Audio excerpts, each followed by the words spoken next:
Bonjour les amis et bienvenue dans une nouvelle vidéo consacrée à l'Olympique Lyonnais. Alors vous le savez, sur YouTube, il y a beaucoup de gens qui se prennent pour ce qu'ils ne sont pas.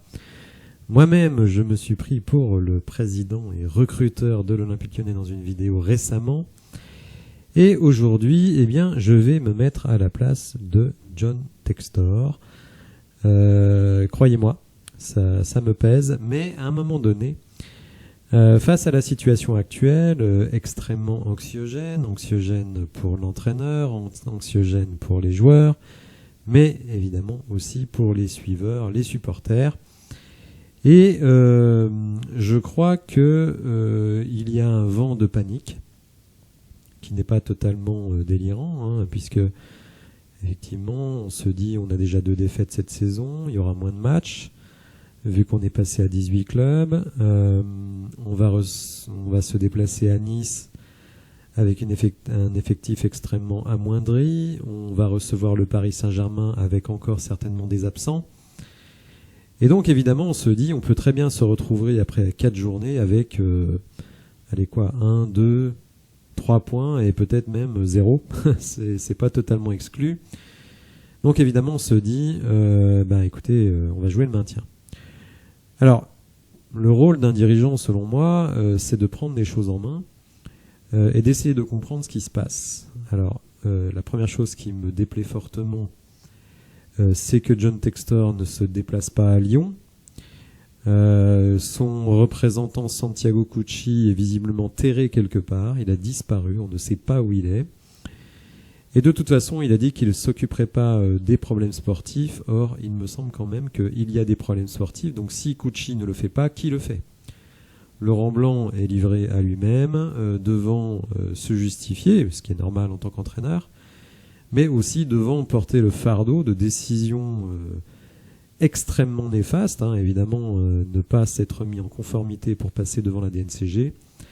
Et donc il doit gérer tout ça. Donc pour moi, déjà, la première chose que je ferais si j'étais John Textor, c'est que je viendrais à Lyon et que, écoutez, je rencontrerais tous les acteurs impliqués dans la situation. La première chose, évidemment, que je ferais, c'est de convoquer Laurent Blanc face à face. Alors bon, là, il va y avoir une conversation téléphonique. C'est mieux que rien, mais à mon avis, ce n'est pas suffisant. Donc, je convoquerai Laurent Blanc. Non pas pour le défoncer, c'est pas le but, parce que si John Textor a maintenu Laurent Blanc au mois de juin, alors qu'il venait de virer Jean-Michel Aulas, c'est qu'il le croit en Laurent Blanc. Donc je ne vois pas pourquoi il n'y croirait plus aujourd'hui. Donc la première chose, c'est de demander à Laurent Blanc, est-ce qu'il se sent de continuer avec l'équipe telle qu'elle se dessine, sachant qu'effectivement, on est sur le point, attention, c'est pas encore fait, mais on est en bonne voie pour boucler 2 dossiers très importants, donc Nuama, l'ailier gauche, et Guido Rodriguez, le fameux numéro 6, attendu par Laurent Blanc depuis très longtemps. Donc déjà, la question que je pose à Laurent Blanc, est-ce que vous voulez continuer ou pas ? Alors, s'il dit oui, on va dire c'est un début. Je prends note de sa volonté.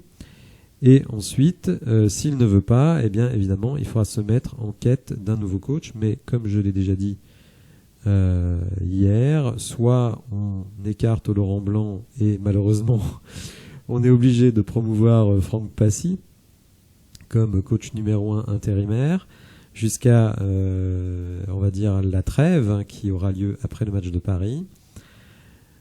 Soit on trouve tout de suite un coach, mais ça je n'y crois pas tellement parce que ce serait très très délicat de prendre un coach pour l'envoyer à Nice dans un match avec une équipe B, faut dire la vérité, et la réception du Paris Saint-Germain. Donc je pense qu'il est mieux de faire venir un nouveau coach principal après le match du PSG. Il y a une trêve de 15 jours. Ça lui permettra de connaître son effectif, de mettre des choses en place. Donc ça me paraîtrait la solution la plus logique. Bon, on va partir du principe que Laurent Blanc est favorable pour continuer dès lors qu'il obtient les recrues qu'il a demandées. Ensuite, écoutez, je convoquerai tous les cadres de l'équipe. Alors les cadres, c'est qui? C'est évidemment Alexandre Lacazette, qui est capitaine de l'équipe, Anthony Lopez, qui est quelqu'un qui, évidemment, n'a pas sa langue dans sa poche, et Dejan Lovren, puisque Dejan Lovren a fait une publication sur Twitter où il dit, alors déjà il remercie les fans qui lui souhaitent un bon rétablissement, mais ensuite il dit « Je souffre autant que vous, voire plus, il se passe des choses, j'aurais beaucoup de choses à dire, mais pour le moment je ne peux rien dire ». Donc là, bon, moi je trouve que c'est une manière étrange et surtout ça laisse place à tous les fantasmes. Donc on se dit, il se passe des trucs anormaux au club, mais on ne sait pas quoi. Laurent Blanc a fait une sortie un peu similaire en disant, vous les journalistes, vous savez ce qui se passe à Lyon, mais vous ne le dites pas. Donc là aussi, on a l'impression qu'on nous cache des choses, donc ça c'est assez embêtant. Et donc je convoquerai les cadres de l'équipe pour leur demander, est-ce que vous êtes satisfait de Laurent Blanc? Est-ce que vous voulez continuer avec lui? Parce qu'en fait, je crois que le problème actuel, c'est de savoir déjà, et ça c'est quand même la première des choses à savoir, est-ce que le coach et son groupe sont encore en phase? Si c'est le cas, on continue. Si ce n'est pas le cas, eh bien évidemment, il faut arrêter tout de suite parce que sinon, on n'obtiendra rien du tout. Moi, j'aurais tendance à dire que ce n'est pas le cas parce que quand je vois l'attitude des joueurs lors du dernier match, que ce soit au début du match et même après la mi-temps, on voit bien que ces gars-là n'avaient pas envie de se donner à fond et ne sont pas du tout, en tout cas dans la volonté de se défoncer pour le coach. Ils pourraient le faire au moins pour les supporters, c'est quand même pour ça qu'ils sont payés. Mais en tout cas, le coach n'a pas su trouver les mots et donc c'est pour ça que j'ai une interrogation à ce sujet. Alors, j'ai rencontré Laurent Blanc et les cadres, donc je connais leur point de vue. Je vais convoquer les joueurs qui ont manifesté directement ou indirectement une envie de partir. Alors déjà, il y a le premier cas, c'est celui de Tagliafico. On est le 21, donc il reste 10 jours pour faire le mercato. Tagliafico veut retourner à l'Ajax d'Amsterdam. C'est un très gros salaire du vestiaire, 4,5 millions. Donc autant vous dire que s'il lui partait, vous pourriez redispatcher ce salaire et prendre 2 voire 3 recrues. Donc je dis à Tagliafico, écoute, si on te trouve un remplaçant très rapidement, tu as un bon de sortie pour partir à l'Ajax, donc dès cet été. Si ce n'est pas le cas, je te garantis que tu partiras cet hiver parce qu'on aura eu le temps de trouver quelqu'un. Donc je dis à Tagliafico, conduis-toi en professionnel, si on trouve une solution cet été, tu peux partir, sinon tu partiras cet hiver. Deuxième joueur qui, on va dire, aimerait bien aller voir ailleurs, Bradley Barcola.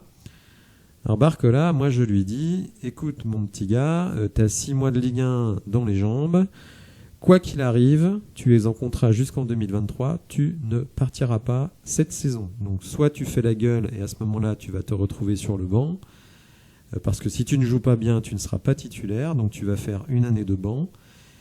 Soit tu t'agis en professionnel et par contre l'année prochaine tu auras un bon de sortie si le prix du transfert qui nous est proposé est conforme à nos attentes. Donc si tu veux un bon club et si tu veux un bon salaire pour ton futur, tu as intérêt à faire une bonne saison, mais arrête de gamberger, tu ne partiras pas cette année, c'est une certitude. Donc maintenant, soit tu joues bien et tu vas jouer, soit tu joues mal et tu iras sur le banc. Troisième cas individuel, Jeffinho. Jeffinho, je pense qu'il ne réussira pas à l'Olympique Lyonnais. Je pense que c'est quelqu'un qui n'est pas fait pour jouer en dehors de son pays. Il est malheureux, il ne parle pas la langue, il ne parle pas l'anglais. Donc je dis à Jeffinho, écoute mon gamin, tu es malheureux ici, je vais te renvoyer à Botafogo et je fais venir Matheus Nascimento. Alors attention, Matheus Nascimento, ça reste, on va dire, un prospect, c'est pas un joueur fini, mais je me dis que c'est le jeune le plus talentueux de Botafogo. Donc, je lui donne sa chance de venir se montrer à l'Olympique Lyonnais, évidemment sans forcer qui que ce soit à le faire jouer, ça sera à lui de gagner sa place. Mais c'est un joueur qui est très intéressant car il peut jouer milieu offensif ou bien il peut jouer ailier. Donc je pense que c'est une situation qui finalement pourrait arranger tout le monde, donc Jeffinho parce qu'il n'est pas heureux ici, et Nascimento qui se projette dans une carrière en Europe, et donc qui pourrait, même à un jeune âge, gagner quelques minutes à l'Olympique Lyonnais. Donc voilà le plan de bataille pour essayer de redresser la situation avant la fin du mercato.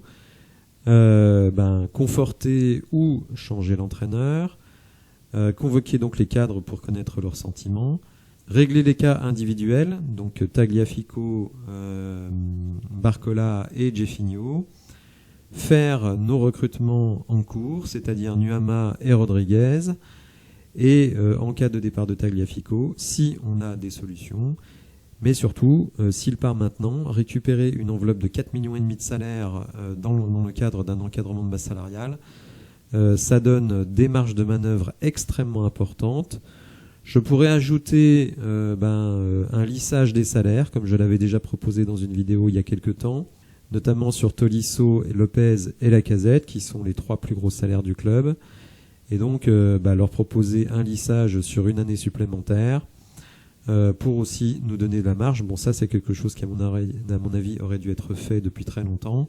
Malheureusement, cet été, on réagit souvent trop tard. L'idée c'est de se dire, malgré tout, avec l'équipe qu'on a, et moi je fais partie de ceux qui ne paniquent pas pour le moment, on va regarder un petit peu notre effectif, et comme vous le constatez, hors blessés, et si on fait les arrivées que l'on souhaite faire, donc on a Lopez dans les buts, on a Tagliafico à gauche, on a Mata à droite, on a Caleta-Car et Lovren en défense centrale, on a potentiellement dans un 4-2-3-1 Tolisso ou Cacré avec Rodriguez donc devant la défense, Cherki en 10, Nuama à gauche, Barcola à droite, Lacazette en pointe.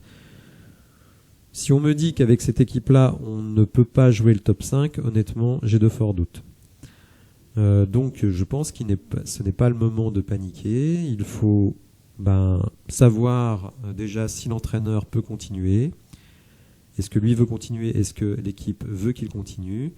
Terminer nos dossiers en cours. Et si on vend Tagliafico, ramener un latéral gauche pas très cher et éventuellement un autre joueur pour, on va dire, améliorer les rotations. Moi, je pense pas vraiment qu'il y a besoin d'un numéro 9 parce que je ne condamne pas totalement Amin Sarr et Kadewere. Donc voilà, alors n'hésitez pas à me dire dans les commentaires ce que vous pensez de mes solutions de la cellule de crise. Si vous avez apprécié la vidéo, n'hésitez pas à la liker, à vous abonner à la chaîne et je vous dis à bientôt pour de nouvelles infos. Merci, au revoir.